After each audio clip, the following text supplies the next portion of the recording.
Hey everyone, welcome back to TLN. Today I am chatting with Michael Curran and Steve Karagioules from Domino's Pizza Canada. Now I want to talk to you both about Domino's Pizza, of course. Has coronavirus affected or impacted business as a whole ever since this started? Well, it did initially. The first part is we feel very fortunate, and it's truly a privilege to have been able to still operate during this pandemic. Most of our friends and neighbors who have businesses haven't been able to do that, and it's been heartbreaking for all of them. So we have been very, as I said, very blessed to be able to continue to still be in business. We had some significant challenges in the beginning. Our first priority was always the health and safety of our team members and customers, and that's been really Steve's forte. He's made sure that that was our first and foremost priority, not necessarily, looking at it from a business standpoint, but more, what can we do for our team members? We're very fortunate to be able to employ many of them as we've gone through this pandemic, but to make sure that they were safe, they felt that they had a safe environment to come to work to, as well as our customers. So the first month or month and a half was really a challenge. Like most businesses, we had to radically change our business operations in a way that we hadn't done in many years. But our first priority in terms of servicing customers was really, what could we do for frontline service providers, the people who are the real heroes. Certainly people who worked in hospitals, firefighters, people who work in grocery stores. There's so many people that still came to work, and it was very difficult for them. So we tried in each one of the areas where we operate in, and all of our operators are locally owned and operated, and they always had a tight connection to their community, and they continue to do so, so that we reached out in every instance where we could to provide support and service to them. And that has been our goal and objective. And so far, we've been very fortunate to be able to continue to do that.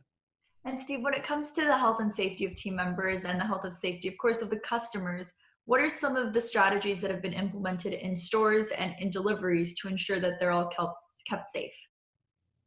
Well, one of the big things that Domino's has implemented is zero contact, which we offer both on carryout and delivery.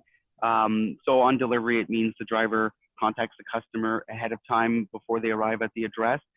They place the pizza boxes or side item boxes down on a pedestal with their hot bag to protect it from being on the floor. The customer comes out, picks it up. Of course, the driver's backed up to allow them the safe distance. And it's very much the same situation in carryout. So when customers come to pick up at the store, we can put it down at either a table or at the end of the counter, and the customer service representative can back up while the customer picks up their order. We've implemented online payments to avoid as much as possible direct contact or close contact with customers. And then, of course, there are all the sanitation procedures that we've taken in the store, cleaning touch points after use, or at the very minimum every hour. In many cases, it's every 15 minutes, and touch points being, of course, door handles, phones. But it's gone so much beyond that. Like, it's taken, like Michael said, our first reaction was to close our store lobbies and in order to protect our customers and our team members, and then come up with everything that we can do, from the plexiglass barriers that we put in the stores to making sure that two customer service representatives are not working on phone stations right next to each other, to provide that, to try and provide as much physical distancing in the stores. And most recently, we've implemented the fact that all team members need to wear masks and face shields. I think that so many of us didn't realize the need for sanitation procedures, and a lot of us didn't really realize how maybe lax our rules were. Do you think that going forward, this is the new normal and this is just something that we're going to have to keep implementing for years to come?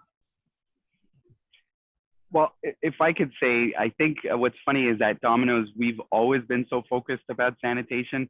We have food safety audits, we have operations evaluations that really focus on the safety and the food safety, as well as the cleaning and sanitation. So, things like washing hands for 20 seconds have been around for us for decades.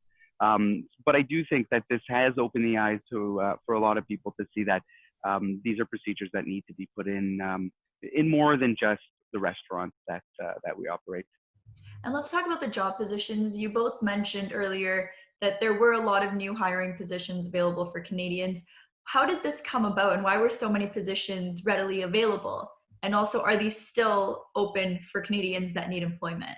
Firstly, before we went into COVID, the Canadian economy was doing really great. And the hard part with operating our business is when the economy does really, really well, we generally also do really well, but it's harder to find the team members to operate our stores.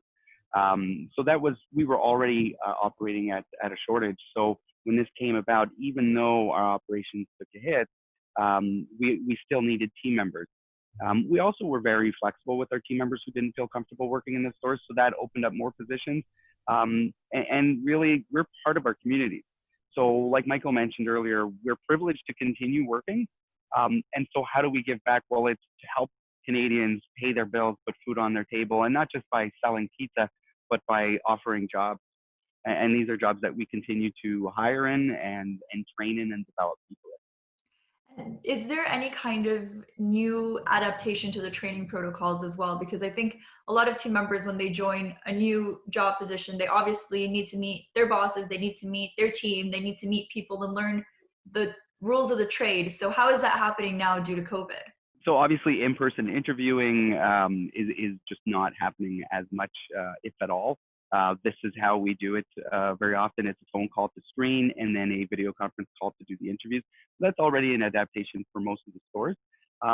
At Domino's Canada, we implemented online training a couple of years ago. So luckily, our stores are already used to going online and doing the training. So it's just made it a lot more online centric, where they can get all their theory online, and then we've provided guidance on how to keep that physical distancing when in store, and doing the in-store coaching and training as well. And despite the difficulty of this pandemic at TLN, we love to focus on the good parts, the silver lining, and feel-good stories that will make our audience members smile. So is there any kind of contribution or any work that you've been doing with the community that you'd like to share with our viewers? Actually, Camille, we as I mentioned, it's something we do day in, day out, and historically have always done with every one of our stores and in our community. And I think one that came to the forefront, and I'll let Steve talk about it, is we're both native Montrealers, and then we know how difficult it has been, and some of the most vulnerable members of our communities are people who live in retirement homes or nursing homes. And Steve, actually, and we have a few of our team members who have past backgrounds in the Canadian military, found out that they were going to be deployed to help out in Montreal and the surrounding areas, and probably other parts of the country as well. We wanted to do something very small to help them in a small way. So we provided them with pizzas, and we wanted them to know that we were very grateful for everything they did, because we know that's not part of their normal role to go do that, and we were so very grateful and so very proud that they were able to do that. But that's one of the many stories that we've been very fortunate to be touched by day in and day out, whether it's people who work in the hospitals or people who drive school buses or work in grocery stores. I mean, any opportunity we have to reach out to thank somebody who are true heroes these days is a great opportunity for us. But Steve could talk maybe a little bit more if he'd like to about what we did with the Canadian military in Montreal. Yeah, so we were contacted by a member of the Canadian Armed Forces, and they wanted to place a very big order. They were trying to raise some funds to give these pizzas to all the troops that were, there were about 750 troops that were out deployed to the CHSLD, the long-term care facilities in and around Montreal that have been hit hard by COVID. And we heard about that, and the franchisees are always, and like Michael mentioned, the franchisees are donating pizzas to the hospitals and grocery stores, and they're really stepping up for their communities. But this was a big order that spanned several stores. And so we thought, how can we help out the stores get this done? And the best way we said was, look, we'll cover all the costs. Let's just give them the pizzas. Let's give them the drinks. Let them just feel the appreciation of the communities that they're helping. So that's what we ended up doing, is we gave a whole bunch of pizzas to a bunch of hardworking men and women. and it's you know, we're privileged to continue working, but the real frontline workers are who we're always honored to help support. What some of the franchisees did to even raise additional awareness and funds is that they've challenged each other to see how many pizzas they could make in an hour. And mostly these are guys that have been in the system a long time. So they would get on YouTube and they would challenge each other. And I think, and what we would do is obviously we would donate all those pizzas to a local charity. And it's been an exciting initiative for many of our guys. And I think the most that somebody made in an hour might have been 300 pizza, Steve, if I'm not mistaken, 310. Yeah, Werner, who's the world's fastest pizza maker, ended up making something around 300 pizzas in an hour. Steve, Michael, thank you so much for joining us, for sharing these stories, and hopefully we will all be able to meet in person once this is all over. Thank you very much. Bye now.